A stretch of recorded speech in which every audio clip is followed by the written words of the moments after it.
The maximum amount of rupees, maximum amount is shown in the LSO, loan sanctioning order. When I am 25 ലക്ഷം രൂപയുടെ വായ്പ എടുക്കുന്നു, നിങ്ങൾ എനിക്ക് 5 ലക്ഷം ആദ്യം തരും. ഞാൻ 25 ലക്ഷം രൂപയുടെ ഹൗസിംഗ് ലോൺ എടുക്കുന്നു, അല്ലെങ്കിൽ അഗ്രികൾച്ചർ ലോൺ എടുക്കുന്നു, ലോങ് ടേം ലോൺ എടുക്കുന്നു. എന്നാൽ നിങ്ങൾ 5 ലക്ഷം രൂപ ആദ്യം തരും. ബാക്കി 20 ലക്ഷം രൂപ 4 ഗഡുക്കളായിട്ടാണ് തരുന്നത്. ഈ 4 ഗഡുക്കളാണ് എവിടെയാണ് പറഞ്ഞിരിക്കുന്നത്?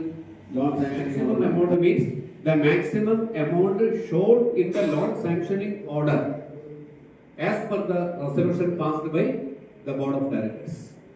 ഭരണസമിതി പാസ്സാക്കിയ ലോൺ എത്രയാണോ അതിന്റെ മേലെ നമുക്ക് ഗണന ചെയ്യാൻ 25/1/2012 കോടതി ഉത്തരവായി ഇവരുടെ വസ്തു ജപ്തി ചെയ്തു. ഈ മനുഷ്യൻ എന്ത് ചെയ്തു പറയും? അവിടുത്തെ ഒരു ബാങ്കുമായി യോജിച്ചിട്ട് 16/1 ഡേറ്റ് വെച്ചിട്ട് ഗണന ചെയ്തു.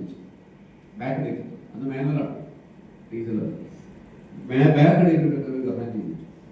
അപ്പൊ ഈ സ്ത്രീ കോടതിയിൽ പോയപ്പോ കോടതിയിൽ മാത്രമല്ല ഗവൻ, but also for all future advances with the society as per the terms and conditions in the loan sanctioning order.